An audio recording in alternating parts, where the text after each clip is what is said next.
जी लैल साहब सत श्री अकाल जी। ਗਿੱਲ ਸਾਹਿਬ ਸਤਿ ਸ਼੍ਰੀ ਅਕਾਲ जी बिल्कुल जी सत श्री अकाल जी। एक बार फिर प्रोग्राम खुण चर्चा लैके असीं हाजिर हो चुके हैं चंडीगढ़ के स्टूडियो विचों। तुहाडा हार्दिक स्वागत है। मैं कुलवंत सिंह गिल ते मेरे नाल मेरे सीनियर साथी पत्रकार नरंजन सिंह जी लहर हाजिर हो चुके हैं। साडे दोहां वल्लों प्यार भरी सत श्री अकाल। दोस्तों जिस तरह तुहानूं पता कि पंजाब की बुझारत पंजाब विच आम आदमी पार्टी की सरकार दिन रात काम कर रही है, पर उन्हां कामां दे बदले उन्होंने मुल मिलता है या नहीं मिलता ये बात की गल है। लेकिन पिछलियां सरकारां दीयां धांधलियां पिछलियां सरकारां दा गंद जिहड़ा मैं गंद कहूँगा वो इन्ना क खिलार के गए ने कि आम आदमी पार्टी नूं समेटना हुण औखा हो गया। लैल साहब अज आपां अखीं देखी हाल गल करांगे जी। पंजाब दे विच एक स्कीम चलदी है अकालियां ते कांग्रेस वेले चलदी आ रही है, आटा दाल स्कीम जी। कि सस्ती कणक जिहड़ी है वो गरीबां नूं दित्ती जावे। बिल्कुल जी। हुण ये किहड़े गरीब ने इहदा मापदंड हाले तक मैनूं समझ नहीं आया। अज असीं हालांकि पहलां भी बहुत बार वेखिआ पर अज असीं बड़े नेड़े हो के देखिआ मैं ते लहल साहब ने गरीबां दी कणक पंजाब सरकार हुण तां आम आदमी पार्टी की सरकार है, ये जिहड़े कंडे बीजे हुए ने पहिलियां सरकारां दे बीजे हुए ने, कांग्रेस दे बीजे हुए ने, अकालियां दे बीजे हुए ने, ये आम आदमी पार्टी दे कंडे बीजे नहीं हुए। लेकिन चुभ आम आदमी पार्टी दे रहे भुगतणे इन्हां नूं पै रहे ने। कणक आउंदी है सरकार दी उन्हां लोकां वास्ते जिन्हां दे अपने निक्के निक्के घर ने, वो रोटी का कोई साधन है नहीं, आवाज़ार होए पे ने, बेरोजगारी की मार चल रहे ने, बच्चे भुखे सौंदे ने। ये उन्हां लोकां वास्ते एक सरकार ने स्कीम चलाई है भी उन्हां दे घरे कणक पहुँचाई जाए। पर तुहानूं अज सच दस्सण लग्गिआ ये कणक जांदी किन्हां दे घरे है? ये जांदी उन्हां दे घरे है जिन्हां दे घर दे विच 25-25 30-30 लाख रुपए दी कारां ने। ये जांदी कणक उन्हां दे घरे है जिन्हां दे करोड़ां रुपए की जायदाद है, पर गरीब बंदे नूं सिर्फ 10% कणक मिल रही है। भगवंत मान जी इस गल की जांच कराई जाए। लहल साहब सवाल मेरे इत्थे खड़ा हुंदा है भी कारण की है, इहदे विच कौन कौन जिम्मेवार ने, ਉਹਦੀ ਤਰਤੀਬ ਦੇਣੀ ਆ ਤੁਸੀਂ ਵੀ ਕਿਹੜੇ ਕਿਹੜੇ ਅਫਸਰ ਜ਼ਿੰਮੇਵਾਰ ਨੇ, ਕਿਹੜੇ ਕਿਹੜੇ ਮੁਲਾਜ਼ਮ ਜ਼ਿੰਮੇਵਾਰ ਨੇ। ਇਹ ਸਾਰੀ ਧਾਂਦਲੀ ਦੇ ਵਿੱਚ ਵੀ ਕੀ ਕਾਰਨ ਹੈ। ਅੱਜ ਜਦੋਂ ਆਪਾਂ ਇੱਕ ਡੀਪੂ ਤੇ ਗਏ, ਡੀਪੂ ਤੇ ਵੇਖਿਆ ਵੀ ਕਣਕ ਜਿਹੜੀ ਹੈ ਉਹਨੂੰ ਅਮੀਰ ਲੋਕ ਲੈ ਕੇ ਜਾ ਰਹੇ ਨੇ, ਗੱਡੀਆਂ ਦੇ ਵਿੱਚ ਲੈ ਕੇ ਜਾ ਰਹੇ ਹੈ, ਮੋਟਰਸਾਈਕਲ ਸਕੂਟਰਾਂ ਤੇ ਢੋ ਢੋ ਕੇ ਲੈ ਕੇ ਜਾ ਰਹੇ ਨੇ, ਔਰ ਗਰੀਬ ਜਿਹੜਾ ਦਿਹਾੜੀਦਾਰ ਮਜ਼ਦੂਰ ਹੈ ਉਹ ਵਿਚਾਰਾ ਲਾਈਨ 'ਚ ਲੱਗਿਆ ਹੋਇਆ ਹੈ ਕਣਕ ਲੈਣ ਵਾਸਤੇ, ਜਦੋਂ ਕਿ ਉਹਨੂੰ ਕਣਕ ਵੀ ਬੜੀ ਥੋੜੀ ਮਿਲ ਰਹੀ ਹੈ। ਕਿਹੜੇ ਕਿਹੜੇ ਦੋਸ਼ੀ ਨੇ ਜਿਨ੍ਹਾਂ ਨੂੰ ਭਗਵੰਤ ਮਾਨ ਦੀ ਸਰਕਾਰ ਨੱਥ ਪਾਵੇ। ਖੁੱਲ੍ਹ ਕੇ ਆ ਜਾਓ ਮੈਦਾਨ ਦੇ ਵਿੱਚ, ਪਰ ਕੱਲੇ ਕੱਲੇ ਦਾ ਪੋਤੜਾ ਜਿਹੜਾ ਹੈ ਫਰੋਲ ਕੇ ਰੱਖ ਦਿਓ ਅੱਜ ਜੀ। ਗਿੱਲ ਸਾਹਿਬ ਗੱਲ ਇਹ ਹੈ ਤੁਸੀਂ ਸਰਕਾਰਾਂ ਦੇ ਨਾ ਪਿਛਲੀਆਂ ਜਿਹੜੀਆਂ ਨੇ ਸਰਕਾਰਾਂ ਕਾਂਗਰਸ ਤੇ ਅਕਾਲੀ ਜੀ, ਆਪਾਂ ਉਹਨਾਂ ਨੂੰ ਬਾਰ-ਬਾਰ ਪਿੱਟੀ ਜਾਂਦੇ ਆ, ਬਾਰ-ਬਾਰ ਉਸੇ ਗੱਲ ਦੇ ਉੱਤੇ ਆਪਾਂ ਲਿਆ ਕੇ ਗੱਲ ਜਿਹੜੀ ਉਹ ਖਤਮ ਕਰ ਦਿੰਦੇ ਆ। ਜੇ ਗੱਲ ਸਰਕਾਰਾਂ ਦੀ ਕਰੀਏ, ਰਾਜਨੀਤੀ ਦੀ ਗੱਲ ਕਰੀਏ, ਤੇ ਹਰ ਰਾਜਨੀਤਿਕ ਪਾਰਟੀ ਜਿਹੜੀ ਆ ਲੋਕਾਂ ਨੂੰ ਇਸ ਢੰਗ ਦੇ ਲਾਰੇ, ਇਸ ਢੰਗ ਦੀਆਂ ਜਿਹੜੀਆਂ ਮੁਫਤ ਦੀਆਂ ਸਕੀਮਾਂ, ਇਸ ਢੰਗ ਦੀ ਜਿਹੜੀ ਲੁੱਟ ਦਾ ਜਿਹੜਾ ਹਿੱਸਾ ਬਣਾਉਣਾ ਉਹਨਾਂ ਦੇ ਕਿਰਦਾਰ 'ਚ, ਚਾਹੇ ਅਕਾਲੀਆਂ ਨੇ ਕੀਤਾ ਚਾਹੇ ਕਾਂਗਰਸੀਆਂ ਨੇ ਕੀਤਾ, ਪਰ ਅੱਜ ਆਮ ਆਦਮੀ ਪਾਰਟੀ ਵੀ ਉਸੇ ਦਾ ਹਿੱਸਾ ਬਣਦੀ ਜਾ ਰਹੀ ਹੈ। ਤੁਸੀਂ ਇਹ ਗੱਲ ਨਾ ਕਰੋ ਵੀ ਆਮ ਆਦਮੀ ਪਾਰਟੀ ਨੂੰ ਇਹ ਗੱਲ ਕਹਿ ਦੇ ਵੀ ਉਹਦੇ ਲਈ ਕੰਡੇ ਬੀਜੇ ਜਾ ਰਹੇ ਨੇ। ਕੰਡੇ ਨਹੀਂ ਬੀਜੇ, ਕੰਡੇ ਤਾਂ ਆਮ ਆਦਮੀ ਪਾਰਟੀ ਹੁਣ ਆਉਣ ਵਾਲੀ ਜਿਹੜੀ 5 ਸਾਲ ਬਾਅਦ ਸਰਕਾਰ ਹੈ ਉਹਦੇ ਲਈ ਵੀ ਬੀਜੇ ਜਾਣਗੇ, ਕਿਉਂਕਿ ਸਕੀਮਾਂ ਹੀ ਇੱਦਾਂ ਦੀਆਂ ਦੇ ਰਹੇ ਨੇ, ਮੁਫਤ ਦੀਆਂ ਸਕੀਮਾਂ, ਫ੍ਰੀ ਦੀਆਂ ਸਕੀਮਾਂ। ਕਿਤੇ ਬੱਸਾਂ ਦੇ ਜਿਹੜੇ ਉਹ ਕਿਰਾਏ ਨੇ ਉਹ ਮਾਫ ਕੀਤੇ ਜਾ ਰਹੇ ਨੇ, ਕਿਤੇ ਮਤਲਬ ਜਿਹੜੀ ਆ ਉਹ ਬਿਜਲੀ ਦੀ ਜਿਹੜੀ 600 ਯੂਨਿਟ ਦੀ ਫ੍ਰੀ ਕੀਤੀ ਜਾ ਰਹੀ ਹੈ, ਕਿਤੇ ਕੁਛ ਹੋਰ ਸਹੂਲਤ ਦਿੱਤੀ ਜਾ ਰਹੀ ਹੈ। ਇਹ ਸਹੂਲਤਾਂ ਸਿਰਫ ਚੋਣਾਂ ਦੇ ਦੌਰਾਨ ਵੋਟਾਂ ਪੱਕੀਆਂ ਕਰਨ ਵਾਸਤੇ ਹਰ ਰਾਜਨੀਤਿਕ ਪਾਰਟੀ ਜਿਹੜੀ ਹੈ ਉਹ ਆਪਣਾ ਦਾਅ ਖੇਡਦੀ ਹੈ, ਔਰ ਖੇਡਣ ਤੋਂ ਬਾਅਦ ਉਹਦੇ ਰਿਜ਼ਲਟ ਕੀ ਆਉਂਦੇ ਨੇ ਉਹ ਬਾਅਦ 'ਚ ਵੇਖੇ ਜਾਂਦੇ ਨੇ। ਹੁਣ ਮਾਮਲਾ ਇੱਥੇ ਆ ਗਿਆ ਵੀ ਜਿਹੜੀਆਂ ਪਿਛਲੀਆਂ ਸਰਕਾਰਾਂ ਨੇ ਜੋ ਕੰਮ ਕੀਤੇ ਸੀ ਉਹਦੀ ਇਨਵੈਸਟੀਗੇਸ਼ਨ ਹੋਣੀ ਸ਼ੁਰੂ ਹੋ ਗਈ। ਕਿਉਂ ਸ਼ੁਰੂ ਹੋਈ? ਉਹ ਇਸ ਕਰਕੇ ਹੋਈ ਵੀ ਜਦੋਂ ਉਹਦੇ ਰਿਜ਼ਲਟ ਵੇਖੇ ਤਾਂ ਰਿਜ਼ਲਟ ਬੜੇ ਭੈੜੇ ਨਿਕਲੇ। ਉਹਨਾਂ ਭੈੜਿਆਂ ਰਿਜ਼ਲਟਾਂ ਦੇ ਖਾਤਰ ਲੋਕਾਂ ਦੀਆਂ ਕੁਝ ਸ਼ਿਕਾਇਤਾਂ ਜਿਹੜੀਆਂ ਸੀ ਉਹ ਭਗਵੰਤ ਮਾਨ ਨੂੰ ਜਾਂ ਪੰਜਾਬ ਦੀ ਜਿਹੜੀ ਆਮ ਆਦਮੀ ਪਾਰਟੀ ਦੀ ਸਰਕਾਰ ਨੂੰ ਗਈਆਂ, ਤੇ ਉਹਨਾਂ ਦੀ ਇੱਕ ਮਜਬੂਰੀ ਬਣ ਗਈ ਵੀ ਕਿਤੇ ਨਾ ਕਿਤੇ ਜਿਹੜੇ ਘਪਲੇ ਹੋਏ ਨੇ। ਹੁਣ ਇੱਕ ਮੌਕਾ ਆ ਗਿਆ ਕਿਉਂਕਿ ਰਾਜਗੱਦੀ ਉਹਨਾਂ ਦੇ ਹੱਥ 'ਚ ਆ ਗਈ, ਮੌਕਾ ਇਹ ਆ ਗਿਆ ਦੂਜੀਆਂ ਰਾਜਸੀ ਪਾਰਟੀਆਂ ਨੂੰ ਨੀਵਾਂ ਦਿਖਾਉਣ ਲਈ ਉਹਨਾਂ ਦੇ ਘਪਲਿਆਂ ਨੂੰ ਬਾਹਰ ਕੱਢਣਾ ਸ਼ੁਰੂ ਕਰ ਦਿੱਤਾ। ਜਦੋਂ ਕਿ ਆਉਣ ਵਾਲੇ ਸਮੇਂ 'ਚ ਫਿਰ ਇਦਾਂ ਹੀ ਹੋਏਗਾ। ਸੋ ਗੱਲ ਕਰਦੇ ਹਾਂ ਆਪਾਂ ਸਿਰਫ ਇਹ ਕਣਕ ਦੀ, ਇਹ ਕਣਕ ਦੀ ਜਿਹੜੀ ਵੰਡ ਹੋਈ ਹੈ, ਵੰਡ ਹੋ ਰਹੀ ਹੈ, ਇਹ BPL ਕਾਰਡ ਜਿਹੜੇ ਨੇ ਬੰਦੇ ਦੇ ਬਣਦੇ ਨੇ ਜੀ। BPL ਕਾਰਡ ਉਹਦਾ ਬਣਦਾ ਜਿਹਦੀ 1 ਲੱਖ ਰੁਪਏ ਤੋਂ ਘੱਟ ਤਨਖਾਹ ਜਾਂ ਉਹਦੀ ਸਾਲਾਨਾ ਜਿਹੜੀ ਹੈ ਇਨਕਮ ਘੱਟ ਹੋਵੇ। ਇਹ ਗੱਲ ਮੇਰੀ ਸਮਝ ਗਏ ਜੀ? ਜੀ ਜੀ। ਉਹਨਾਂ ਨੂੰ ਆਪਾਂ ਜਿਹੜੇ ਗਰੀਬੀ ਰੇਖਾ ਤੋਂ ਥੱਲੇ ਰਹਿ ਜਾਂਦੇ ਨੇ ਉਹਨਾਂ ਨੂੰ ਅਸੀਂ BPL ਜਿਹੜੇ ਕਾਰਡ ਨੇ ਉਹ ਇਸ਼ੂ ਕੀਤੇ ਨੇ। ਉਹ ਇਸ਼ੂ ਕਾਰਡ ਕੌਣ ਕਰਦਾ? ਉਹ ਇਸ਼ੂ ਕਾਰਡ ਕਰਦਾ ਸਾਡਾ ਕਾਉਂਸਲਰ, ਸਰਪੰਚ, ਪੰਚਾਇਤ ਮੈਂਬਰ ਤੇ ਇਹਦੇ ਤੋਂ ਬਾਅਦ ਸਾਡੇ ਇਲਾਕੇ ਦਾ MLA। ਫਿਰ ਉਹ ਜਦੋਂ ਫਾਰਮ ਭਰਦੇ ਨੇ ਤੇ ਫਾਰਮ ਨੂੰ ਤਸਦੀਕ ਜਿਹੜਾ ਸਰਟੀਫਾਈਡ ਕਰਦਾ ਪਟਵਾਰੀ, ਉਹ ਤੋਂ ਲਿਖਾਉਣਾ ਪੈਂਦਾ ਕਿ ਇਸ ਬੰਦੇ ਦਾ 5 ਮਰਲੇ ਤੋਂ ਘੱਟ ਮਕਾਨ ਹੈ, ਇਹਦੇ ਕੋਈ ਕਾਰ ਨਹੀਂ, ਉਹਦੇ 'ਚ ਇੱਕ ਪ੍ਰਫਾਰਮਾ ਬਣਿਆ ਹੋਇਆ, ਉਸ ਪ੍ਰਫਾਰਮੇ 'ਚ ਸ਼ਰਤਾਂ ਲਿਖੀਆਂ ਗਈਆਂ ਨੇ, ਉਹਨਾਂ ਸ਼ਰਤਾਂ ਦੇ ਅਧੀਨ ਔਰ ਜਿਹੜੀ ਆ ਰਿਕਮੈਂਡੇਸ਼ਨ ਦੇਣੀ ਹੁੰਦੀ ਆ, ਸਰਟੀਫਾਈਡ ਕਰਨਾ ਹੁੰਦਾ ਉਹਨੇ।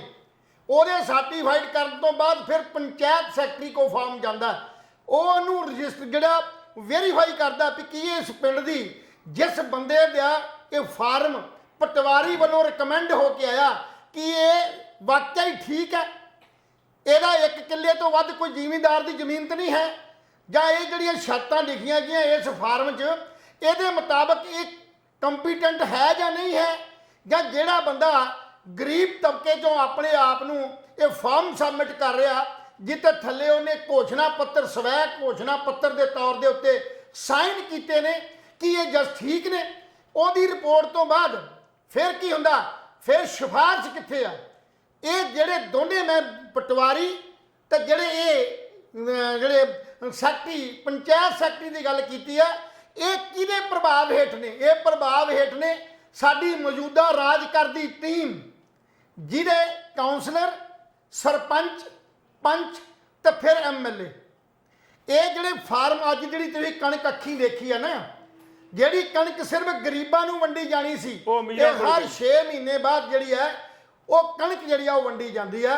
ਤੇ ਉਹਦੇ 'ਚ ਜਿਹੜੇ ਗਰੀਬ ਤਬਕਾ ਸੀ, ਜਿੰਨੇ ਕਾਰਡ ਹੁਣ ਤੱਕ ਬਣੇ ਨੇ ਉਹਨਾਂ ਕਾਰਡਾਂ 'ਚੋਂ 60% ਕਾਰਡ ਉਹਨਾਂ ਲੋਕਾਂ ਦੇ ਬਣੇ ਜਿਹੜੇ ਉਸ ਫਾਰਮ 'ਚ ਦਿੱਤੀਆਂ ਸ਼ਰਤਾਂ ਨੂੰ ਬਾਈਪਾਸ ਕਰਦੇ ਸੀ।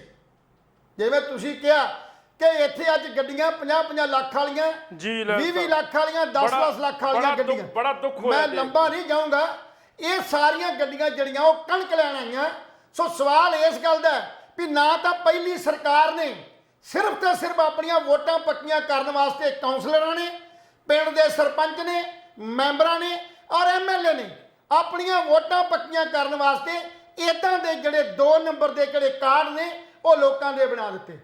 ਜਿਨ੍ਹਾਂ ਨੂੰ ਜ਼ਰੂਰਤ ਸੀ ਉਹਨਾਂ ਦੇ ਕਾਰਡ ਨਹੀਂ ਬਣੇ, ਔਰ ਜਿਨ੍ਹਾਂ ਦੀ ਜ਼ਰੂਰਤ ਨਹੀਂ ਸੀ ਉਹ ਆਪਣੇ ਅਸਰ ਰਸੂਖ ਦੇ ਨਾਲ ਆਪਣੇ ਜਿਹੜੇ ਕਾਰਡ ਬਣਵਾਂਗੇ, ਔਰ ਉਹਨਾਂ ਕਾਰਡਾਂ ਦੇ ਆਧਾਰ ਦੇ ਉੱਤੇ ਜਿਹੜੀ ਅੱਜ ਉਹ ਕਣਕ, ਆਟਾ, ਦਾਲ ਜਿਹੜੀ ਸਕੀਮ ਸਰਕਾਰ ਵੱਲੋਂ, ਸਰਕਾਰ ਦੀ ਨੀਤ ਨਹੀਂ ਸੀ ਮਾੜੀ, ਸਰਕਾਰ ਤੇ ਚਾਹੁੰਦੀ ਸੀ ਵੀ BPL ਬੰਦਿਆਂ ਨੂੰ ਰਾਸ਼ਨ ਦਿੱਤਾ ਜਾਵੇ, ਉਹਨਾਂ ਨੂੰ ਚੁੱਕਿਆ ਜਾਵੇ, ਸੁੱਖ ਸਹੂਲਤ ਦਿੱਤੀ ਸੀ।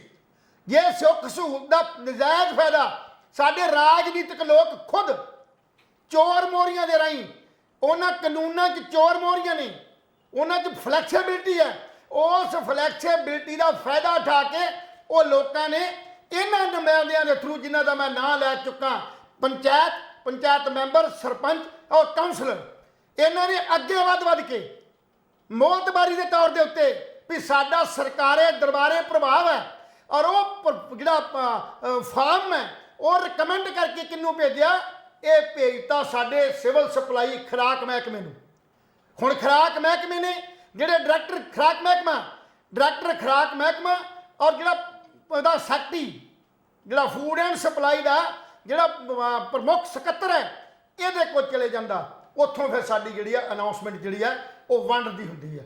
ਸੋ ਇਹ ਤਾਣਾ ਬਾਣਾ ਜਿਹੜਾ ਇਹ ਥੱਲੇ ਤੋਂ ਲੈ ਕੇ ਉੱਪਰ ਤੱਕ ਹੈ। ਹੁਣ ਸਵਾਲ ਇਸ ਗੱਲ ਦਾ ਕਿ ਜੋ ਪੰਜਾਬ ਦੇ ਅੰਦਰ ਹੋ ਰਿਹਾ ਹੈ, ਕੀ ਇਹਨੂੰ ਇਸੇ ਤਰ੍ਹਾਂ ਰਹਿਣ ਦਿੱਤਾ ਜਾਏ ਕਿ ਜਿਵੇਂ ਪਹਿਲਾਂ ਕਾਂਗਰਸ ਤੇ ਅਕਾਲੀਆਂ ਨੇ ਕੋਈ ਇਨਕੁਆਇਰੀ ਨਹੀਂ ਕਰਾਈ, ਕੋਈ ਤਫਤੀਸ਼ ਨਹੀਂ ਕਰਾਈ ਵੀ BPL ਦੇ ਅੰਦਰ ਕਿੰਨੇ ਲੋਕ ਨੇ, ਕਿਹੜੇ ਗਰੀਬ ਨੇ ਜਿਨ੍ਹਾਂ ਦੇ ਮਕਾਨ ਢੱਠੇ ਨੇ, ਜਿਹੜੇ ਜਿਹੜੇ ਲੋਕ ਨੇ ਜਿਨ੍ਹਾਂ ਕੋਲੇ ਸਿਰਫ ਮਨਰੇਗਾ ਦੇ ਅੰਦਰ ਸਿਰਫ 100 ਜਾਂ 150 ਦਿਨ ਨੌਕਰੀ ਦਾ ਪ੍ਰਬੰਧ ਹੈ ਔਰ ਉਹ ਸਾਰੇ ਮਹੀਨੇ 'ਚ ਪੂਰੇ ਦੇ ਪੂਰੇ 'ਚ 8 ਤੋਂ 10 ਹਜ਼ਾਰ ਰੁਪਇਆ ਬਹੁਤ ਜ਼ਿਆਦਾ ਮੁਸ਼ਕਲ ਨਾਲ ਕਮਾਉਂਦੇ ਨੇ।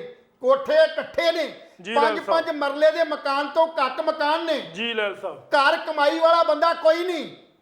ਇਹ ਆਇਡੈਂਟੀਫਾਈ ਕਰਨਾ ਸੀ ਸਾਡੇ ਪਟਵਾਰੀਆਂ ਨੇ ਤੇ ਸਾਡੇ ਪੰਚਾਇਤ ਸਕੱਤਰ ਨੇ ਔਰ ਰਿਕਮੈਂਡ ਕਰਨਾ ਸੀ ਸਾਡੇ ਦੂਜਿਆਂ ਨੇ, ਇਹਨਾਂ ਨੇ ਮੈਂਬਰ ਆਫ ਪੰਚਾਇਤ ਨੇ ਔਰ ਸਰਪੰਚ ਨੇ, ਜਿਹੜੀਆਂ ਗਲਤ ਤਸਦੀਕ ਕਰਕੇ ਉਹਨਾਂ ਲੋਕਾਂ ਨੂੰ ਰਿਆਇਤ ਦਿੱਤੀ ਗਈ ਜਿਹੜੇ ਇਸ BPL ਦੇ ਪੈਟਰਨ ਦੇ ਵਿੱਚ ਆਉਂਦੇ ਹੀ ਨਹੀਂ ਸੀ।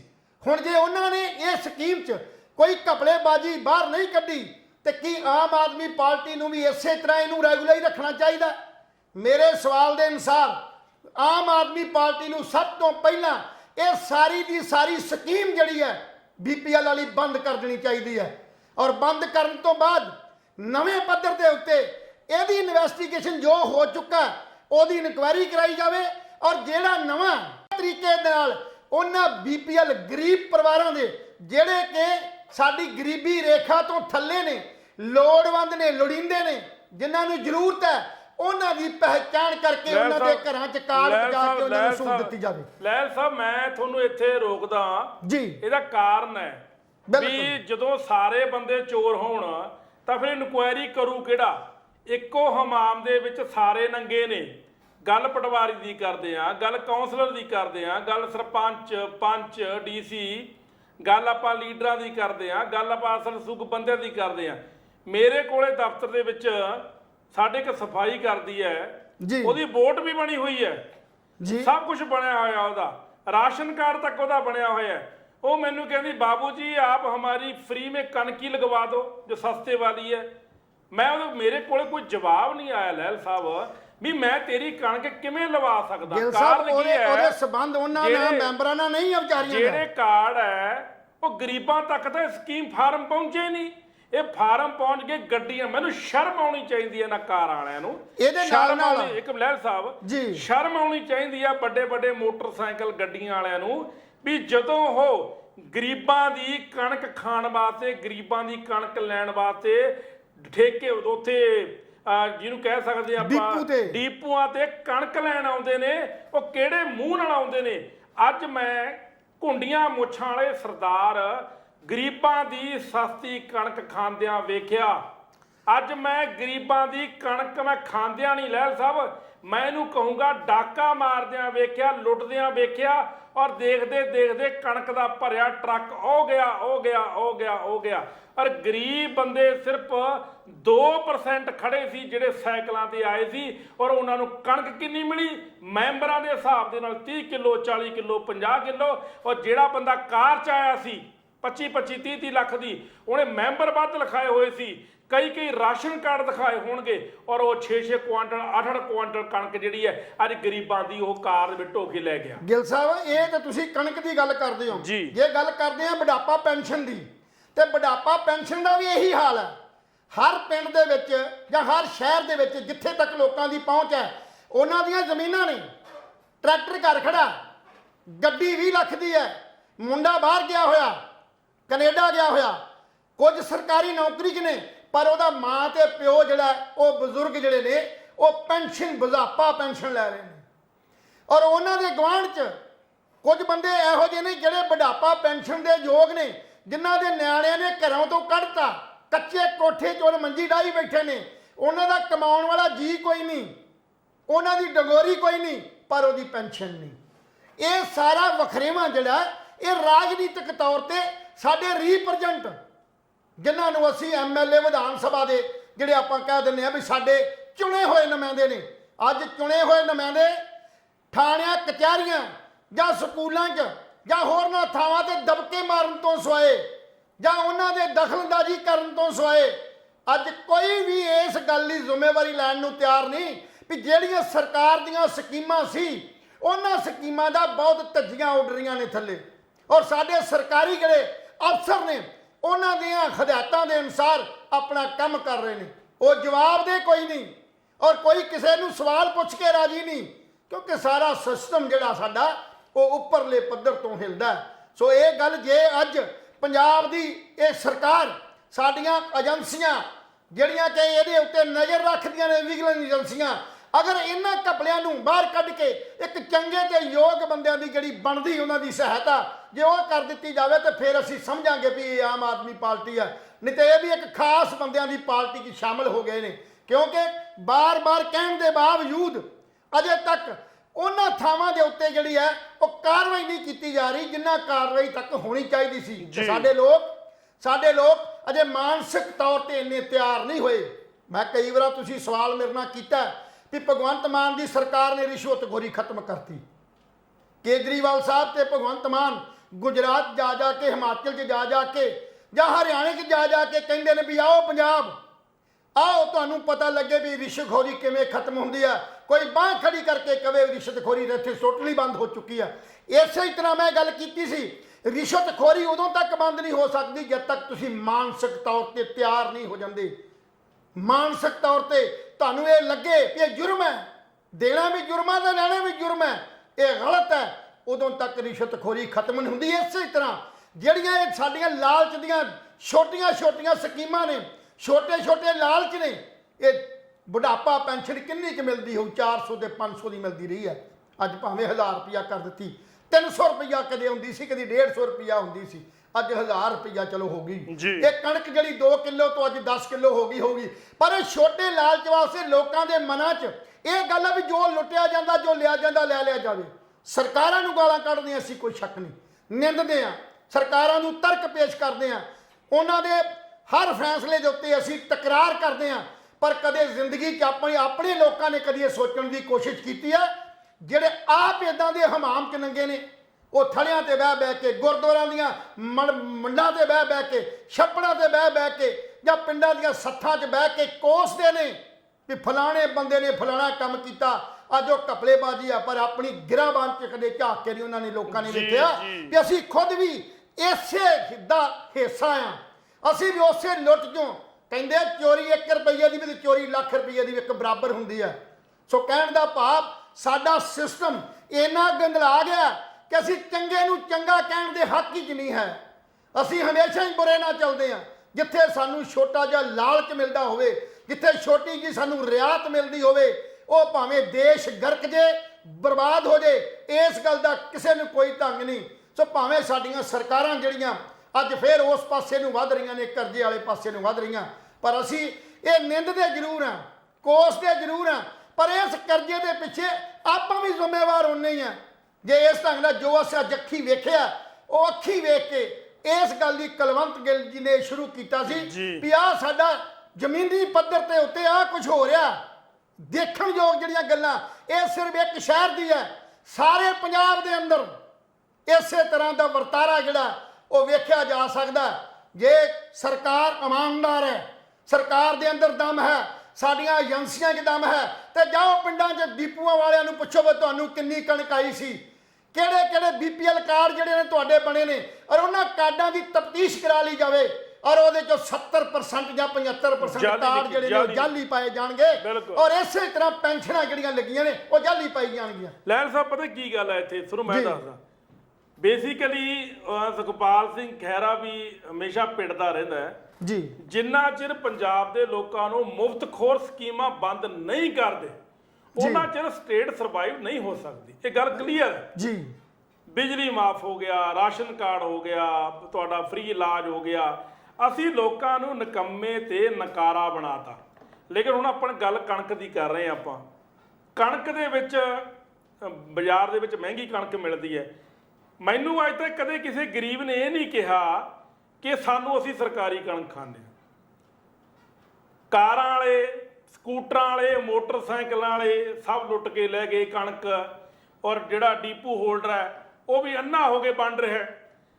ਕਦੇ ਡੀਪੂ ਹੋਲਡਰ ਨੇ ਆਵਾਜ਼ ਉਠਾਉਣ ਦੀ ਕੋਸ਼ਿਸ਼ ਨਹੀਂ ਕੀਤੀ। ਇੱਕ ਤਾਂ ਡੀਪੂ ਹੋਲਡਰ ਇਮਾਨਦਾਰੀ ਵਰਤ ਲਏ ਪੰਜਾਬ ਦੇ ਵਿੱਚ ਵੀ ਉਹ ਡੀਪੂ ਹੋਲਡਰ ਜਿਹੜੀ ਯੂਨੀਅਨ ਹੈ ਐਸੋਸੀਏਸ਼ਨ ਆ ਵੈਸੇ ਤੁਸੀਂ ਮੰਗਾਂ ਵਾਸਤੇ ਉਤਰਦੇ ਹੋ ਮੈਦਾਨ ਦੇ ਵਿੱਚ ਵੀ ਸਰਕਾਰ ਸਾਨੂੰ ਖਤਮ ਕਰਨ ਜਾ ਰਹੀ ਹੈ। ਸਰਕਾਰ ਤੁਹਾਨੂੰ ਪਤਾ ਕਿਉਂ ਖਤਮ ਕਰਨ ਜਾ ਰਹੀ ਹੈ ਡੀਪੂ ਹੋਲਡਰਾਂ ਨੂੰ? ਆਹ ਤੁਹਾਡੀ ਕਰਤੂਤ ਹੈ ਵੀ ਤੁਸੀਂ ਜਿਹੜਾ ਗਲਤ ਕਾਰਡ ਵਾਲਿਆਂ ਨੂੰ ਰਾਸ਼ਨ ਦਿੰਦੇ ਹੋ, ਗਲਤ ਕਾਰਡ ਵਾਲਿਆਂ ਨੂੰ ਤੁਸੀਂ ਇਹ ਸਾਰਾ ਕੁਝ ਫੰਡ ਮੁਹੱਈਆ ਕਰਵਾ ਰਹੇ ਹੋ। ਤਾਂ ਸਰਕਾਰ ਨੇ ਫੈਸਲਾ ਲਿਆ ਵੀ ਡੀਪੂ ਹੋਲਡਰ ਅਸੀਂ ਖਤਮ ਕਰਾਂਗੇ। ਲਹਿਲ ਸਾਹਿਬ, ਮੇਰੇ ਹਿਸਾਬ ਦੇ ਨਾਲ ਬਿਲਕੁਲ ਪੁਰਾਣਾ ਸਾਰਾ ਡਾਟਾ ਮਕਾਵੇ ਸਰਕਾਰ ਜੀ। ਜਿਹੜੇ ਅਮੀਰਾਂ ਨੇ ਕਣਕ ਖਾਧੀ ਹੈ ਜੀ ਟਿਲ ਡੇਟ ਜਿਹੜਾ ਮੁੱਲ ਚੱਲਦਾ ਕਣਕ ਦਾ ਅੱਜ, ਉਹ ਵਸੂਲਿਆ ਉਹਦੇ ਹਿਸਾਬ ਦੇ ਨਾਲ ਜਿੰਨੇ ਸਾਲ ਉਹਨੇ ਜਿੰਨੇ ਕੁਆਂਟਲ ਕਣਕ ਖਾਧੀ ਹੈ ਉਹਦੀ ਵਸੂਲੀ ਕੀਤੀ ਜਾਵੇ। ਵੀ ਇੱਥੇ ਰੱਖ ਵੀ ਨਹੀਂ ਤੇਰੇ ਤੇ ਕਰਾਂਗੇ ਪਰਚਾ, ਇੱਥੇ ਰੱਖ ਰੁਪਿਆ 20,000 ਰੁਪਿਆ 30 ਤੋਂ 50,000 ਦੀ ਕਣਕ ਸਾਡੀ ਸਰਕਾਰ ਦੀ ਖਾ ਗਿਆ ਜਾਲੀ ਕਾਰਡ ਬਣਾ ਕੇ।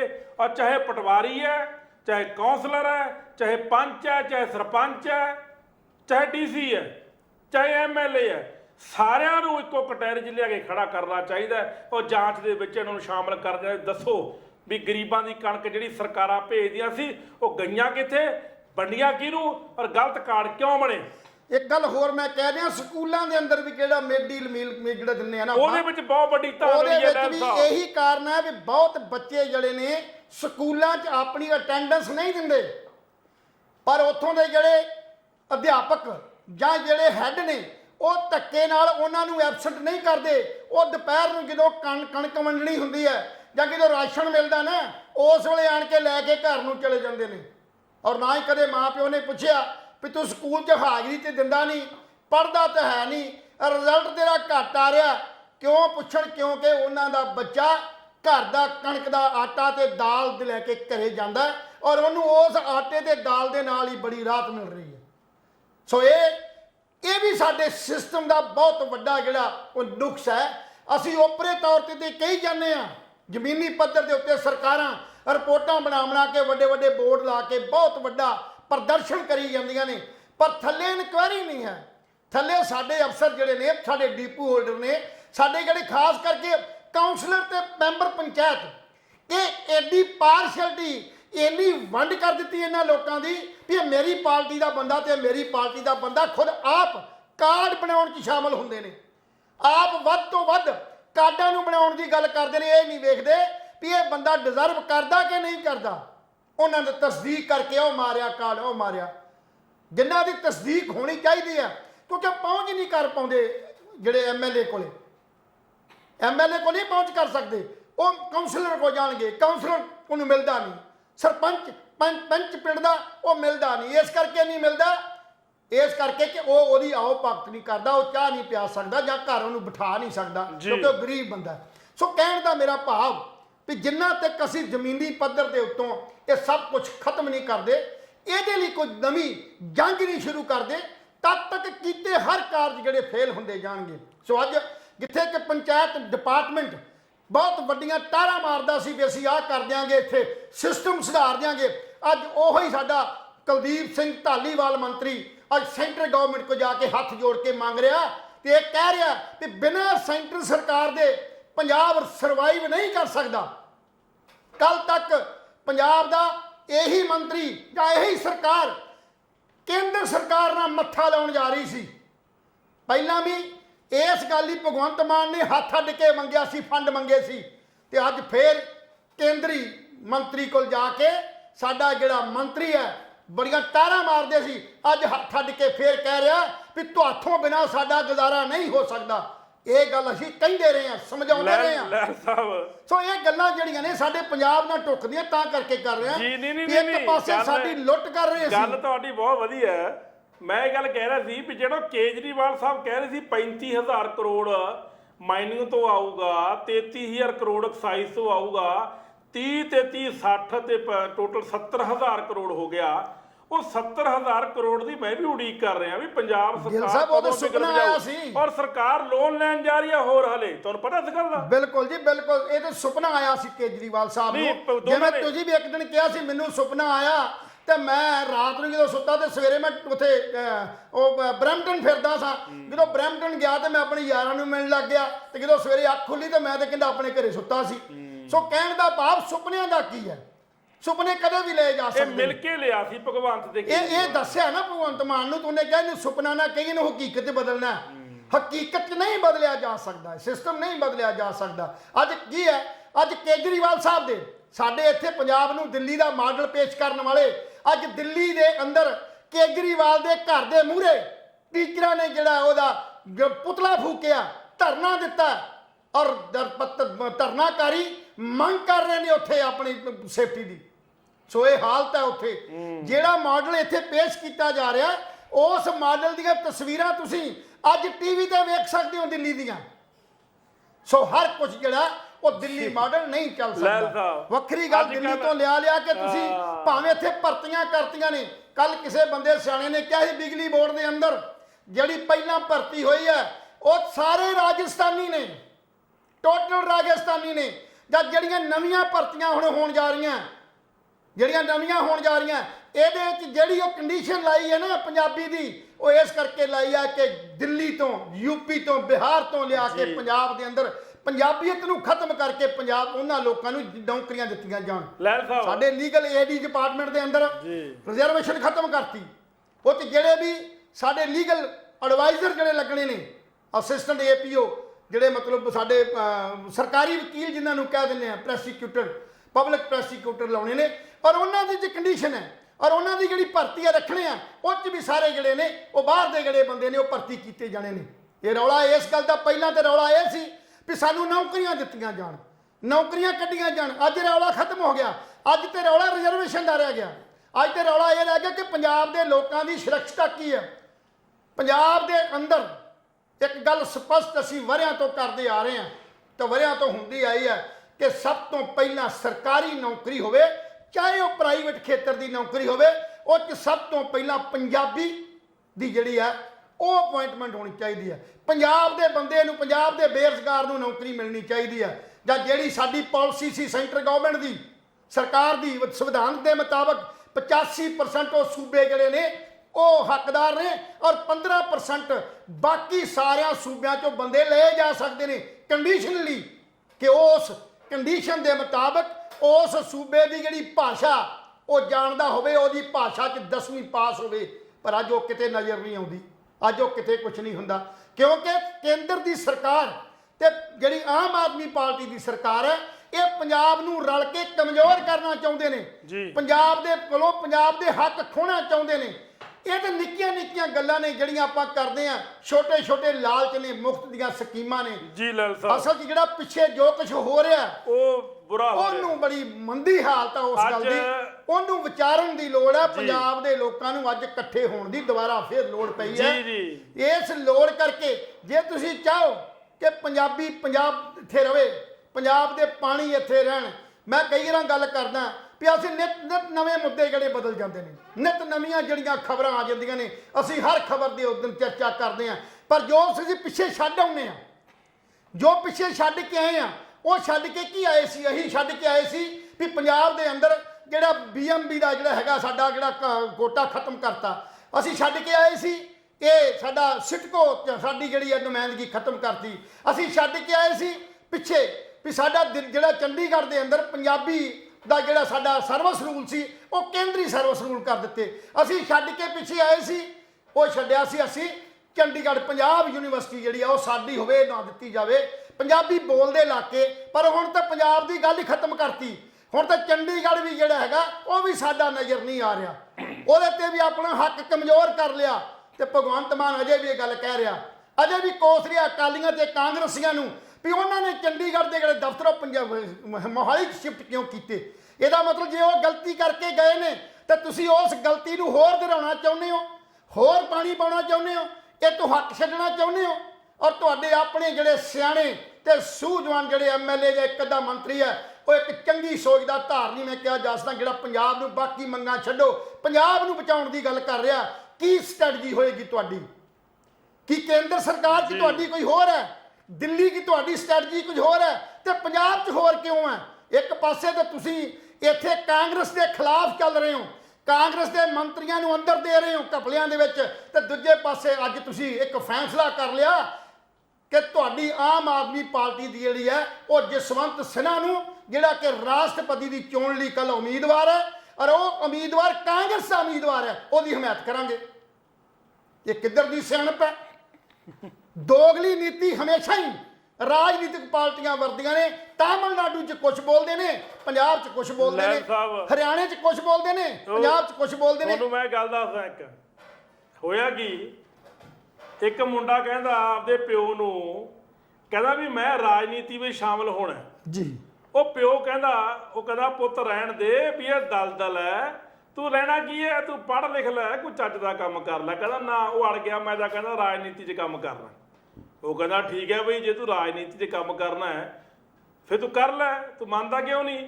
ਉਹ ਛੱਤ ਤੇ ਚੜ ਗਿਆ, ਛੱਤ ਤੇ ਚੜ ਕੇ ਜਿੱਦ ਕਰਦਾ ਸੀ ਮੈਂ ਰਾਜਨੀਤੀ 'ਚ ਕੰਮ ਕਰਨਾ, ਨਹੀਂ ਮੈਂ ਛਾਲ ਮਾਰੂ। ਉਹ ਕਹਿੰਦਾ ਚੱਲ ਠੀਕ ਹੈ ਵੀ ਤੂੰ ਮੰਨਦਾ ਨਹੀਂ ਗੱਲ, ਵੀ ਤੂੰ ਰਾਜਨੀਤੀ ਵਿੱਚ ਹੋ ਜਾ ਸ਼ਾਮਲ। ਕਹਿੰਦਾ ਮਾਰ ਛਾਲ ਉੱਪਰੋਂ। ਉਹ ਕਹਿੰਦਾ ਮੈਂ ਲੱਤਾਂ ਤੜਾਉਣੀਆਂ, ਕਹਿੰਦਾ ਉੱਪਰੋਂ ਡਿੱਗ ਕੇ ਲੱਤਾਂ ਟੁੱਟ ਜਾਣੀਆਂ ਮੇਰੀਆਂ। ਉਹ ਕਹਿੰਦਾ ਮੈਂ ਤੇਰਾ ਪਿਓ ਆ, ਤੂੰ ਮਾਰ ਛਾਲ, ਮੈਂ ਤੈਨੂੰ ਪੁੱਛ ਲੂੰਗਾ। ਉਹਨੇ ਛਾਲ ਮਾਰੀ ਤੇ ਪਿਓ ਪਾਸੇ ਹੋ ਗਿਆ, ਲੱਤਾਂ ਟੁੱਟ ਗਈਆਂ। ਉਹ ਕਹਿੰਦਾ ਤੂੰ ਤਾਂ ਮੈਨੂੰ ਧੋਖਾ ਦਿੱਤਾ। ਕਹਿੰਦਾ ਬਸ ਇਹੀ ਰਾਜਨੀਤੀ ਹੈ, ਇਹ ਪਹਿਲਾ ਗੁਰ ਹੈ ਰਾਜਨੀਤੀ ਦਾ, ਵੀ ਸਗੇ ਪਿਓ ਤੇ ਵੀ ਭਰੋਸਾ ਨਾ ਕਰੀ। ਇਹ ਗੱਲ ਤੁਸੀਂ ਜਿਹੜੀ ਗੱਲ ਕਹੀ। ਹੁਣ ਦੂਜੀ ਗੱਲ, ਸਵਾਲ ਇੱਥੇ ਖੜਾ ਹੁੰਦਾ ਹੈ ਕਿ ਸਿਸਟਮ ਨੂੰ ਨੱਥ ਪਾਈ ਕਿਵੇਂ ਜਾਵੇ। ਲੈਲ ਸਾਹਿਬ, ਇਹ ਗਰੀਬਾਂ ਤੱਕ ਰਾਸ਼ਨ ਪਹੁੰਚਾਇਆ ਕਿਵੇਂ ਜਾਵੇ। ਅੱਜ ਮੈਨੂੰ ਬੜਾ ਦਰਦ ਹੋਇਆ, ਮੈਂ ਬੜਾ ਦੁਖੀ ਹੋਇਆ। ਤੁਹਾਨੂੰ ਵੀ ਸਾਰਾ ਸੀਨ ਦਿਖਾਇਆ, ਆਪਾਂ ਫੋਟੋਆਂ ਵੀ ਖਿੱਚੀਆਂ, ਸਾਰਾ ਕੁਝ ਤੁਹਾਨੂੰ ਇਸ ਗੱਲ ਨਸ਼ਰ ਕੀਤੀ ਵੀ ਉਹ ਦੇਖੋ ਕੀ ਹੋ ਰਿਹਾ ਹੈ, ਕੀ ਨਹੀਂ ਹੋ ਰਿਹਾ। ਆਪਾਂ ਕਿਹਦੇ ਤੱਕ ਪਹੁੰਚ ਕਰੀਏ। ਜੇ ਆਪਾਂ ਡੀਸੀ ਤੱਕ ਪਹੁੰਚ ਕਰਦੇ ਹਾਂ, ਕੁਝ ਨਹੀਂ ਕਰ ਸਕਦਾ। ਜੇ ਆਪਾਂ ਐਮਐਲਏ ਤੱਕ ਪਹੁੰਚ ਕਰਦੇ ਹਾਂ, ਕੁਝ ਨਹੀਂ ਕਰ ਸਕਦਾ। ਆਪਾਂ ਸੋਚਿਆ ਭਗਵੰਤ ਮਾਨ ਤੱਕ ਅਪਰੋਚ ਕਰਦੇ ਹਾਂ ਵੀ ਸ਼ਾਇਦ ਕੋਈ ਸਕੀਮ ਕੋਈ ਨਵੀਂ ਲਾਂਚ ਕਰਦੇ। ਪਰ ਲੈਲ ਸਾਹਿਬ ਜੀ, ਇਹ ਤਾਣਾ ਬਾਣਾ ਜਿਹੜਾ ਨਾ ਠੱਗੀ ਦਾ, ਹੇਰਾ ਫੇਰੀ ਦਾ, ਇਹ ਏਡਾ ਉਲਝ ਗਿਆ ਵੀ ਰਹੇ ਰੱਬ ਦਾ ਨਾਂ। ਹੁਣ ਕੁੱਤੇ ਨੂੰ ਆਪਾਂ ਜੇ ਪੁੱਛ ਕਰੀ ਜਾਵਾਂਗੇ ਨਾ, ਉਹ ਕੁੱਤਾ ਤੁਹਾਡੇ ਕੋਲੇ ਆ ਵੀ ਜਾਊ, ਰੋਟੀ ਵੀ ਖਾ ਜਾਊ ਤੇ ਤੁਹਾਨੂੰ ਵੱਢ ਵੀ ਲਊ। ਇਹ ਹਾਲ ਹੋਇਆ ਪਿਆ। ਕਹਿੰਦਾ ਕੁੱਤਾ ਰਾਜ ਬਹਾ ਲਈਏ, ਮੁੜ ਚੱਕੀ ਚੱਟਾ। ਇਹ ਸਵਾਲ ਇੱਥੇ ਹੋਇਆ ਪਿਆ ਵੀ ਦੋਸ਼ੀ ਦਈਏ ਕਿਹਨੂੰ। ਇੱਥੇ ਹਰ ਤੂੰ ਐ ਕਰ ਲੈਲ ਸਾਹਿਬ ਜੀ, ਆਪਾਂ ਪਟਵਾਰੀ ਫੜ ਲੈਂਦੇ ਆ। ਪਟਵਾਰੀ ਨੇ ਕਹਿਣਾ ਜੀ ਮੈਂ ਤਾਂ ਜੀ ਸਰਪੰਚ ਨੇ ਫੋਨ ਕਰਿਆ ਸੀ, ਸਰਪੰਚ ਨੂੰ ਫੋਨ ਕਰਾਂਗੇ, ਉਹਨੇ ਕਹਿਣਾ ਮੈਨੂੰ ਐਮਐਲਏ ਨੇ ਫੋਨ ਕਰਿਆ ਸੀ, ਐਮਐਲਏ ਨੂੰ ਫੋਨ ਕਰਿਆ, ਉਹਨੇ ਕਹਿਣਾ ਮੈਨੂੰ ਸੈਕਟਰੀ ਨੇ ਫੋਨ ਕਰਿਆ ਸੀ। ਆਹ ਹਾਲ ਹੈ, ਸਭ ਨੇ ਆਪਣੀ ਆਪਣੀ ਪੱਲਾ ਝਾੜ ਦਿੱਤਾ। ਗਿੱਲ ਸਾਹਿਬ ਜੀ, ਤੁਸੀਂ ਸ਼ਿਕਾਇਤ ਦੀ ਗੱਲ ਕੀਤੀ, ਕਿੱਥੇ ਕਰੋਗੇ ਸ਼ਿਕਾਇਤ? ਨਿਤ ਦਿੱਲੀ ਅਖਬਾਰ ਦੇ ਪਹਿਲੇ ਪੰਨੇ ਤੇ 30 ਆਈਏਐਸ ਅਫਸਰ, 20 ਆਈਪੀਐਸ ਅਫਸਰ, ਕੁਝ ਤਹਿਸੀਲਦਾਰ ਤੇ ਹੋਰ ਅਨੇਕਾਂ ਅਫਸਰ ਜਿਹੜੇ ਤਬਦੀਲ ਕਰਤੇ ਜਾਂਦੇ ਨੇ। 4 ਮਹੀਨੇ ਦੇ ਅੰਦਰ ਆਪਣੇ ਇਸ ਸਿਸਟਮ ਦੇ ਉੱਤੇ ਆਮ ਆਦਮੀ ਪਾਰਟੀ ਨੂੰ ਯਕੀਨ ਨਹੀਂ ਰਿਹਾ ਔਰ ਡੇਲੀ ਜਿਹੜੀਆਂ 4 ਵਾਰ ਪੋਸਟਾਂ ਜਿਹੜੀਆਂ ਨੇ, ਪੋਸਟਿੰਗਾਂ ਬਦਲੀਆਂ ਉਹ ਕੀਤੀਆਂ ਜਾ ਚੁੱਕੀਆਂ ਨੇ। ਇੱਕ ਬੰਦਾ ਅੱਜ ਅੰਮ੍ਰਿਤਸਰ ਲੱਗਦਾ, ਉਹ ਅਜੇ ਬਿਸਤਰਾ ਚੁੱਕ ਕੇ ਉੱਥੇ ਪਹੁੰਚਦਾ ਹੀ ਆ, ਰੋਟੀ ਦਾ ਪ੍ਰਬੰਧ ਕਰਦਾ ਤੇ ਨਾਲ ਹੀ ਤੀਜੇ ਦਿਨ ਆਰਡਰ ਆ ਜਾਂਦਾ, ਤੂੰ ਤੇ ਮਾਨਸੇ ਜਾਣਾ। ਸ਼ਿਕਾਇਤ ਕਿਹਦੀ ਕੋ ਕਰੋਗੇ? ਜਿਸ ਬੰਦੇ ਨੇ ਘਪਲਾ ਕੀਤਾ ਹੈ, ਉਸ ਘਪਲੇ ਦੀ ਸ਼ਿਕਾਇਤ ਤੇ ਤਾਂ ਹੀ ਕਰੀਏ ਜੇ ਉਸ ਸੀਟ ਤੇ ਹੈ। ਸਭ ਤੋਂ ਪਹਿਲਾਂ ਤਾਂ ਇਹ ਹੈ ਵੀ ਮਾਨ ਸਾਹਿਬ ਅਜੇ ਕਿੰਨਾ ਕੁ ਹੋਰ ਇਹ ਤਬਦੀਲੀਆਂ ਦੇ ਚੱਕਰ 'ਚ ਪੈਣਗੇ। ਅਸੀਂ ਬਹੁਤ ਵਾਰ ਇਹ ਗੱਲ ਕਹਿ ਚੁੱਕੇ ਹਾਂ ਵੀ ਨਵੀਂ ਸਰਕਾਰ ਜਦੋਂ ਆਉਂਦੀ ਹੈ, ਉਹ ਆਪਣੇ ਸਿਸਟਮ 'ਚ ਕੁਛ ਨਾ ਕੁਛ ਸੁਧਾਰ ਕਰਨ ਵਾਸਤੇ ਕਰਪਟ ਅਫਸਰਾਂ ਨੂੰ, ਨਗੱਲੇ ਅਫਸਰਾਂ ਨੂੰ, ਕਮਜ਼ੋਰ ਅਫਸਰਾਂ ਨੂੰ, ਨਾ ਕੰਮ ਕਰਨ ਵਾਲੇ ਅਫਸਰਾਂ ਨੂੰ ਕੁਝ ਨਾ ਕੁਝ ਸਬਕ ਜ਼ਰੂਰ ਸਿਖਾਉਣ ਦੀ ਕੋਸ਼ਿਸ਼ ਕਰਦੀ ਹੈ। ਪਰ ਇਹ ਐਡਾ ਵੱਡਾ ਸਬਕ ਵੀ ਹਰ ਚੌਥੇ ਦਿਨ ਬਾਅਦ ਅਖਬਾਰਾਂ ਦੀਆਂ ਸੁਰਖੀਆਂ 'ਚ 2 ਹੀ ਗੱਲਾਂ ਨੇ, ਇਹ ਫੜ ਲਿਆ, ਇਹ ਮੁਅੱਤਲ ਕਰਤਾ ਤੇ ਆਹ 4 ਬੰਦੇ ਬਦਲਤੇ। ਸੋ ਇਦਾਂ ਦਾ ਪ੍ਰਭਾਵ ਦੇ ਕੇ ਇਹ ਸਾਬਤ ਕੀ ਕਰਨਾ ਚਾਹੁੰਦੇ ਨੇ। ਇੱਥੋਂ ਤੱਕ 4 ਡੀਜੀਪੀ ਬਦਲ ਕੇ ਕਿਹਦੇ ਕੋਈ ਸ਼ਿਕਾਇਤ ਕਰੋਗੇ? ਹਰ ਜ਼ਿਲ੍ਹੇ ਦਾ ਐਸਐਸਪੀ ਅੱਜ ਹੈਗਾ, ਕੱਲ ਨਹੀਂ ਹੈਗਾ, ਕਿਹਨੂੰ ਕਰੋਗੇ? ਸੋ ਦੂਜੇ ਪਾਸੇ ਚੱਲੋ, ਭਗਵੰਤ ਮਾਨ ਨੇ ਆਪਣੇ ਇਹ ਗੱਲ ਕਹਿ ਕੇ ਵੀ ਲੋਕਾਂ ਦੀ ਮੰਗ ਸੀ, ਸਾਡੇ ਸਿਸਟਮ ਦੀ ਮੰਗ ਸੀ ਵੀ ਅਸੀਂ ਚੇਅਰਮੈਨ ਜਿਹੜਾ ਉਹ ਰਾਜਵ ਚੱਡਾ ਲਾਤਾ, ਬਿਨਾਂ ਕਿਸੇ ਅਸੂਲ, ਕਿਸੇ ਰੂਲ, ਕਿਸੇ ਕਾਨੂੰਨ ਦੀ ਵਿਵਸਥਾ ਨੂੰ ਛੱਡ ਕੇ, ਕਾਨੂੰਨ ਦੀ ਪੈਟਰਨ ਤੋਂ ਲਾਂਭੇ ਹੋ ਕੇ ਅਣਸੰਵਿਧਾਨਕ ਜਿਹਨੂੰ ਕਹਿ ਦਿੰਦੇ ਆ, ਉਹਦੇ ਤੌਰ ਤੇ ਉਹਦੀ ਅਪੁਆਇੰਟਮੈਂਟ ਕਰਤੀ ਤੇ ਚੀਫ ਸੈਕਟਰੀ ਕੋਲ ਉਹਦਾ ਨੋਟੀਫਿਕੇਸ਼ਨ ਕਰਾਤਾ ਜਿਹੜਾ ਕਿ ਐਲੀਜੀਬਲ ਹੀ ਨਹੀਂ ਆ। ਔਰ ਦੂਸਰੇ ਪਾਸੇ ਵੇਖੋ ਸਮਾਨਤ ਸਰਕਾਰ ਕਿਵੇਂ ਬਣੀ। ਦੇਵ ਮਾਨ ਇੱਕ ਐਮਐਲਏ ਆ, ਦੇਵ ਮਾਨ, ਉਸ ਐਮਐਲਏ ਨੇ ਭਗਵੰਤ ਮਾਨ ਦੀ ਨਕਲ ਕਰਕੇ ਆਪਣੇ ਜ਼ਿਲ੍ਹੇ ਦੇ ਵਿੱਚ ਬੰਦੇ ਭਰਤੀ ਕਰਕੇ ਲਾਤੇ। ਫੂਡ ਐਂਡ ਸਪਲਾਈ ਦਾ ਜਿਹੜਾ ਉਹ ਸਲਾਹਕਾਰ ਲਾਤਾ, ਵੱਖ-ਵੱਖ ਸਿਹਤ ਮਹਿਕਮੇ ਦਾ ਇੱਕ ਬੰਦਾ ਸਿਹਤ ਮਹਿਕਮੇ ਦੇ ਉੱਤੇ ਜ਼ਿਲ੍ਹੇ ਤੇ ਲਾਤਾ, 4 ਜਾਂ 5 ਬੰਦੇ ਵੱਖ-ਵੱਖ ਮਹਿਕਮਿਆਂ ਦੇ ਉੱਤੇ ਇੰਚਾਰਜ ਲਾ ਦਿੱਤੇ ਗਏ। ਅਸੀਂ ਪੁੱਛਦੇ ਹਾਂ ਉਹ ਕਿਹੜਾ ਸੰਵਿਧਾਨ ਆ ਗਿਆ, ਕਿਹੜੀਆਂ ਪਾਵਰਾਂ ਇੱਕ ਐਮਐਲਏ ਨੂੰ ਮਿਲ ਗਈਆਂ, ਕਿਸ ਪਾਵਰ ਦੇ ਤਹਿਤ ਤੇ ਉਹਦੀਆਂ ਅਪੁਆਇੰਟਮੈਂਟਾਂ ਕੀਤੀਆਂ ਗਈਆਂ? ਕੋਈ ਜਵਾਬ ਨਹੀਂ। ਉਹ ਕਹਿੰਦਾ ਮੇਰੀ ਪਾਵਰ ਹੈ। ਮੈਂ ਚਾਹੁੰਦਾ ਵੀ ਇਹ ਸੰਵਿਧਾਨ ਦੀਆਂ ਧੱਜੀਆਂ ਕਿਉਂ ਡਾ ਰਹੇ ਹੋ, ਕਾਨੂੰਨ ਦੀਆਂ ਧੱਜੀਆਂ ਕਿਉਂ ਡਾ ਰਹੇ ਹੋ? ਉਹ ਇਹਨਾਂ ਨੂੰ ਪਤਾ ਹੀ ਕਿਸ ਕੱਖ ਨਹੀਂ। ਹੈਸੀਅਤ ਦੇ ਅੰਦਰ ਇਹ ਆਰਡਰ ਹੋਏ ਰਹੇ ਨੇ? ਕੋਈ ਹੈਸੀਅਤ ਨਹੀਂ। ਉਹੀ ਗੱਲ ਵੀ ਜੋ ਵੱਡੇ ਨੇ ਕੀਤਾ ਥੱਲੇ ਨਕਲ ਮਾਰ ਲਈ। ਸੋ ਕਹਿਣ ਦਾ ਭਾਵ ਇਹ ਕਾਨੂੰਨ ਦੇ ਦਾਇਰੇ 'ਚ ਰਹਿ ਕੇ ਕੀਤਾ ਗਿਆ ਹਰ ਕੰਮ ਜਿਹੜਾ ਉਹ ਜੈਨੂਨ ਹੁੰਦਾ। ਕਾਨੂੰਨ ਤੋਂ ਬਾਹਰ ਜਾ ਕੇ ਕਿਉਂ ਅੱਜ ਜਿਹੜਾ ਸਾਡਾ ਐਡਵੋਕੇਟ ਜਗਮੋਹਨ ਸਿੰਘ ਪੱਟੀ ਉਹਨੇ ਹਾਈ ਕੋਰਟ ਦਾ ਦਰਵਾਜ਼ਾ ਕਿਉਂ ਖੜਕਾਇਆ? ਸ਼ਾਇਦ ਇਹਨਾਂ ਨੂੰ ਯਾਦ ਹੋਵੇ ਇਹੀ ਪੱਟੀ ਹੈ ਜਿਹਨੇ ਪ੍ਰਸ਼ਾਂਤ ਜਿਹੜਾ ਕਿਸ਼ੋਰ ਹੈ ਉਹਦੀ ਉਸ ਵੇਲੇ ਜਦੋਂ ਸਲਾਹਕਾਰ ਨਿਯੁਕਤ ਕੀਤਾ ਗਿਆ ਸੀ, ਇਸ ਨੇ ਚੈਲੰਜ ਕੀਤਾ ਸੀ ਤੇ ਉਹ ਡਰਦਾ ਮਾਰਾ ਆਪਣਾ ਰਿਜ਼ਾਈਨ ਦੇ ਕੇ ਜੁਆਇਨ ਹੀ ਨਹੀਂ ਸੀ ਕੀਤਾ ਉਹਨੇ, ਔਰ ਬਾਹਰੇ ਤੌਰ ਦੇ ਉੱਤੇ ਕੈਪਟਨ ਅਮਰਿੰਦਰ ਨੂੰ ਸਲਾਹ ਦਿੰਦਾ ਰਿਹਾ। ਸ਼ਾਇਦ ਤੁਹਾਡੇ ਇਹ ਵੀ ਯਾਦ ਹੋਵੇ ਕਿ ਜਿਸ ਵੇਲੇ ਅਕਾਲੀ ਦਲ ਨੇ ਆਪਣੇ ਜਿਹੜੇ 17 ਸੰਸਦੀ ਸਕੱਤਰ ਲਾ ਦਿੱਤੇ ਗਏ ਸੀ, ਸੰਸਦੀ ਸਕੱਤਰ ਲਾਉਣ ਤੋਂ ਬਾਅਦ ਇਹ ਪਾਵਰਾਂ ਦੇ ਦਿੱਤੀਆਂ ਗਈਆਂ ਗਈ ਰਾਜ ਮੰਤਰੀ ਦੀਆਂ, ਉਹਨਾਂ ਨੂੰ ਖੁਸ਼ ਕਰਨ ਵਾਸਤੇ ਆਪਣੀ ਪਾਰਟੀ ਦੇ ਆਗੂਆਂ ਨੂੰ, ਤਾਂ ਉਸ ਵੇਲੇ ਵੀ ਇਹੀ ਜਗਮੋਹਨ ਸਿੰਘ ਪੱਟੀ ਹੈ ਜਿਹਨੇ ਚੈਲੰਜ ਕੀਤਾ ਸੀ। ਅੱਜ ਤੱਕ ਦੁਬਾਰਾ ਕਿਸੇ ਦੀ ਹਿੰਮਤ ਨਹੀਂ ਪਈ ਕਿ ਚੀਫ ਜਿਹੜੇ ਉਹ ਸੈਂਸੀ ਸਕੱਤਰ ਲਾਉਣ ਮੈਂ ਇੱਕ ਹੋਰ ਗੱਲ ਹੈ। ਸੋ ਕਹਿਣ ਦਾ ਭਾਵ ਲਹਿਰ ਸਾਹਿਬ ਤੁਹਾਡੀ ਗੱਲ ਵਿੱਚੇ ਕੱਢਦਾ, ਇਹ ਜਿਹੜੇ ਲੀਡਰ ਨੇ ਜੀ ਜਦੋਂ ਇਹਨਾਂ ਨੂੰ ਪਤਾ ਹੈ ਵੀ ਇਹੋ ਜਿਹੇ ਪੱਟੂ ਬੈਠੇ ਨੇ, ਪਤੰਦਰ ਬੈਠੇ ਨੇ, ਸਾਡੀ ਹਿੱਕ ਤੇ ਦੀਵਾ ਬਾਲਣ ਵਾਲੇ, ਕਰਦੇ ਇਹੋ ਜਿਹੇ ਕੰਮ ਕਰਦੇ ਕਿਉਂ ਨੇ? ਸੋ ਇਹਨਾਂ ਨੂੰ ਇਹ ਨਹੀਂ ਕਿ ਪੰਜਾਬ ਦੇ ਲੋਕ ਖੈਰ ਮੂਰਖ ਨੇ, ਮੂਰਖ ਨੇ। ਪੰਜਾਬ ਨੂੰ ਜੋ ਦੇਤਾ ਲੈ ਲੈਣਗੇ, ਪੰਜਾਬ ਕੋ ਜੋ ਖੋ ਲਿਆ ਉਹ ਕਰ ਲੈਣਗੇ, ਪਰ ਇੱਥੇ ਬਹੁਤ ਵੱਡੇ ਸੂਰਬੀਰ ਸਿਆਣੇ ਸਮਝਦਾਰ ਲੋਕ ਵੀ ਹੈਗੇ ਨੇ। ਅਸੀਂ ਸਲਾਮ ਕਰਦੇ ਹਾਂ ਉਸ ਭੱਟੀ ਸਾਹਿਬ ਨੂੰ ਜਿਹਨੇ ਆਪਣੀ ਜ਼ਿੰਮੇਵਾਰੀ ਨੂੰ ਸਮਝ ਕੇ ਪੰਜਾਬ ਦੇ ਲੋਕਾਂ ਨੂੰ ਅੱਜ ਜਿਹੜਾ ਜਾਗਰੂਕ ਕੀਤਾ। ਸੋ ਇਹ ਗੱਲਾਂ ਜਿਹੜੀਆਂ ਜੋ ਕੁਝ ਪ੍ਰੋਟੋਕਾਲ ਹੈ, ਹਰ ਉਸ ਅਹੁਦੇ ਦੀ ਸਹੁੰ ਜਿਹੜੀ ਹੈ ਉਹ ਸਾਡੀ ਗੁਪਤ ਸਰਕਾਰ ਦੀ ਗੁਪਤ ਮਤਲਬ ਜਿਹੜਾ ਸਾਰਾ ਕੁਝ ਰੱਖਣ ਵਾਸਤੇ ਰਾਜਪਾਲ ਜਿਹੜਾ ਉਹਦੀ ਸਹੁੰ ਚੁਕਾਉਂਦਾ, ਜਾਂ ਸਾਡਾ ਸੀਐਮ ਜਿਹੜਾ ਥੱਲੇ ਜਦੋਂ ਅਸੀਂ ਡਿਪਾਰਟਮੈਂਟ ਜਾਂ ਥੱਲੇ ਐਮਐਲਏਜ਼ ਆਉਂਦੇ ਨੇ ਉਹਨੂੰ ਸਹੁੰ ਚੁਕਾਉਂਦੇ ਨੇ। ਤੇ ਦੇਵ ਮਾਨ ਉਹ ਕਿਹੜੇ ਥਾਂ ਤੇ ਗਵਰਨਰ ਦਾ ਰੂਪ ਧਾਰਨ ਕਰਨਗੇ ਤੇ ਉਹਨਾਂ ਨੂੰ ਸਹੁੰ ਚੁਕਾਉਣਗੇ? ਮੈਂ ਤੇ ਹੈਰਾਨ ਹਾਂ। ਕੱਲ ਨੂੰ ਅੱਜ ਦੇਵ ਮਾਨ ਨੇ ਲਾਏ ਨੇ, ਕੱਲ ਬੀਬੀ ਗਗਨਦੀਪ ਕੌਰ ਵੀ ਜਿਹੜੀ ਅਨਮੋਲ ਗਗਨਦੀਪ ਆ ਉਹ ਲਾਉਣੀ ਸ਼ੁਰੂ ਕਰ ਦੂਗੀ, ਬਿਜਲੀ ਮੰਤਰੀ ਉਹ ਲਾਉਣੇ ਸ਼ੁਰੂ ਕਰ ਦੂ। ਉਹ ਭਾਈ ਪੰਜਾਬ ਨੂੰ ਪੰਜਾਬ ਰਹਿਣ ਦਿਓ, ਸਮਝਦਾਰੀ ਕਰੋ।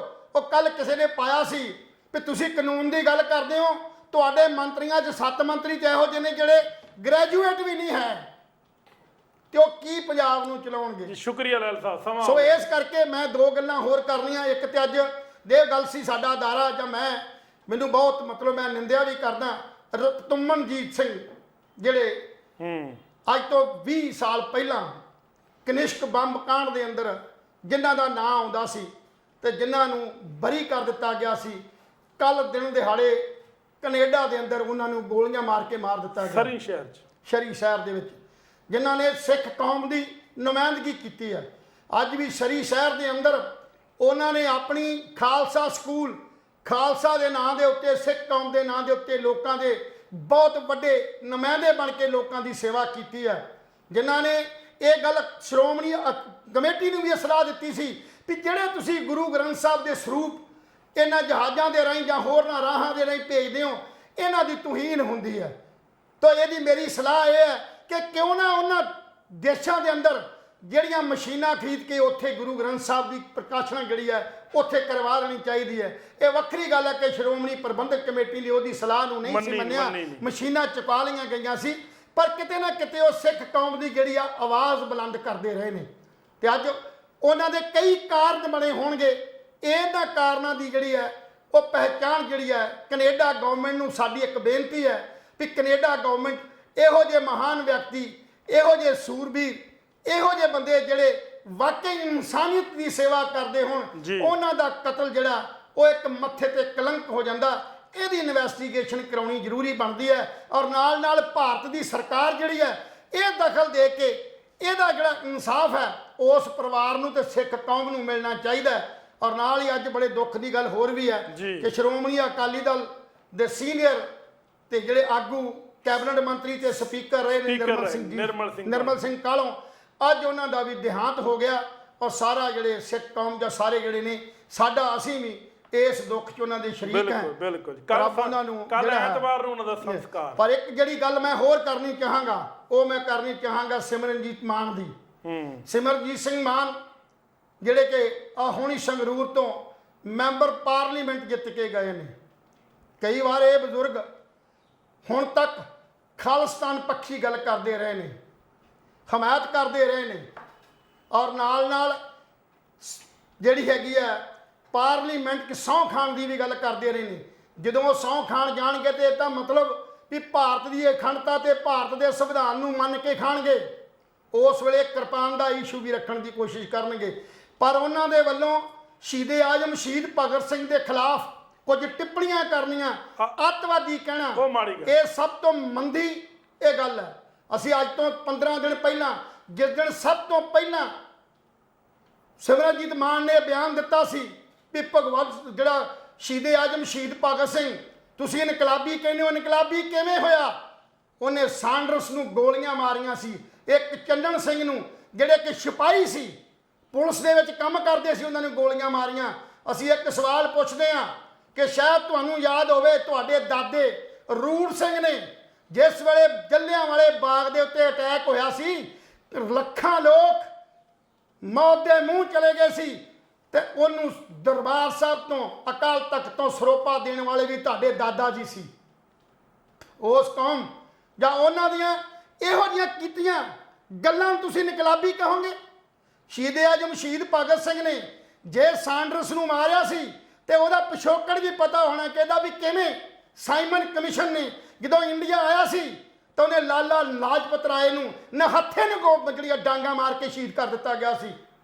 ਔਰ ਉਹਨਾਂ ਨੇ ਉਸ ਅੰਗਰੇਜ਼ ਕਾਮ ਨੂੰ ਜਿਹਦਾ ਤੁਸੀਂ ਅੱਜ ਆਜ਼ਾਦੀ ਮੰਨ ਰਹੇ ਹੋ ਨਾ, ਦੇਸ਼ ਆਜ਼ਾਦ ਦੀ ਗੱਲ ਕੀਤੀ ਹੋਈ ਹੈ, ਜਿਹਦੇ ਵਿਧਾਨ ਸਭਾ ਰਾਜ ਸਭਾ 'ਚ ਜਾ ਕੇ ਤੁਸੀਂ ਇੰਜੋਏ ਕਰ ਰਹੇ ਹੋ, ਜਿੱਥੇ ਜਾ ਕੇ ਉਹਨਾਂ ਦੇ ਨਾਂ ਦੇ ਉੱਤੇ ਅੱਜ ਆਪਾਂ ਐਸ਼ ਪ੍ਰਸਤੀ ਕਰ ਰਹੇ ਹਾਂ ਔਰ ਮਾਣ ਮਹਿਸੂਸ ਕਰਦੇ ਹਾਂ। ਇਹ ਸਾਰਾ ਕੁਝ ਦਿੱਤਾ ਕਿੰਨੇ ਸੀ? ਅੰਗਰੇਜ਼ ਗਵਰਨਮੈਂਟ ਨੂੰ ਜਦੋਂ ਕੱਢਿਆ ਤੇ ਕੱਢਣ 'ਚ ਸਭ ਤੋਂ ਵੱਡਾ ਸਾਡਾ ਯੋਧਾ, ਸਾਡਾ ਮਹਾਨ ਸ਼ਹੀਦ ਆਜ਼ਮ ਭਗਤ ਸਿੰਘ ਸੀ। ਸੋ ਅੱਜ ਭਗਤ ਸਿੰਘ ਨੂੰ ਇਹੋ ਜਿਹੇ ਸ਼ਬਦ ਬੋਲਣਾ, ਮੈਂ ਸਮਝਦਾ ਕਿ ਸਿਮਰਨਜੀਤ ਮਾਨ ਵਰਗੇ ਸਿਆਣੇ ਤੇ ਸੂਝਵਾਨ ਬੰਦੇ ਨੂੰ ਇਹ ਗੱਲ ਸ਼ੋਭਾ ਨਹੀਂ ਦਿੰਦੀ। ਚੰਗਾ ਹੋਵੇ ਬਹੁਤ ਜਲਦੀ ਸਮੁੱਚੇ ਸਮਾਜ ਤੋਂ, ਸਮੁੱਚੇ ਪੰਜਾਬ ਤੋਂ ਸਿਮਰਨਜੀਤ ਮਾਨ ਨੂੰ ਮਾਫੀ ਮੰਗਣੀ ਚਾਹੀਦੀ ਹੈ, ਕਿਉਂਕਿ ਸਾਡਾ ਉਹ ਸ਼ਹੀਦ ਹੈ, ਸਾਡਾ ਜਿਹੜਾ ਰਾਹ ਮਾਰਗਦਰਸ਼ਕ ਹੈ। ਸੋ ਇਸ ਕਰਕੇ ਇਹੋ ਜਿਹੇ ਮਾਰਗਦਰਸ਼ਕ ਦਾ ਇਸ ਢੰਗ ਨਾਲ ਅਪਮਾਨ ਕਰਨਾ ਸਾਨੂੰ ਸ਼ੋਭਾ ਨਹੀਂ ਦਿੰਦਾ। ਜੀ ਸ਼ੁਕਰੀਆ ਲਹਿਲ ਸਾਹਿਬ, ਤੁਹਾਡਾ ਬਹੁਤ ਬਹੁਤ ਸ਼ੁਕਰੀਆ। ਤੁਸੀਂ ਅੱਜ ਬਹੁਤ ਵਧੀਆ ਵਿਚਾਰ ਦਿੱਤੇ। ਅੱਜ ਅਸੀਂ ਗੱਲ ਕੀਤੀ ਆਟਾ ਦਾਲ ਸਕੀਮ ਤੇ ਵੀ ਗਰੀਬਾਂ ਨੂੰ ਮਿਲਦਾ ਕਿ ਅਮੀਰਾਂ ਨੂੰ ਮਿਲਦਾ। ਅੱਜ ਅਸੀਂ ਗੱਲ ਕੀਤੀ ਪੈਨਸ਼ਨ ਤੇ, ਅੱਜ ਗੱਲ ਕੀਤੀ ਭਗਤ ਸਿੰਘ ਤੇ, ਗੱਲ ਕੀਤੀ ਸਿਮਰਨਜੀਤ ਸਿੰਘ ਮਾਨ ਤੇ, ਨਾਲੇ ਗੱਲ ਕੀਤੀ ਰਾਘਵ ਚੱਡਾ ਤੇ। ਦੋਸਤੋ, ਤੁਹਾਨੂੰ ਸਾਡੀ ਅੱਜ ਦੀ ਚਰਚਾ ਕਿਸ ਤਰ੍ਹਾਂ ਦੀ ਲੱਗੀ? ਆਪਣੇ ਵਿਚਾਰ, ਆਪਣੇ ਸੁਝਾਅ ਸਾਨੂੰ ਜ਼ਰੂਰ ਦੇ ਦਿਆ ਕਰੋ। ਕੱਲ ਫਿਰ ਮਿਲਾਂਗੇ ਕਿਸੇ ਨਵੀਂ ਚਰਚਾ ਦੇ ਨਾਲ। ਤਦ ਤੱਕ ਲਈ ਸਾਨੂੰ ਇਜਾਜ਼ਤ ਦਿਓ। ਰੱਬ ਰਾਖਾ।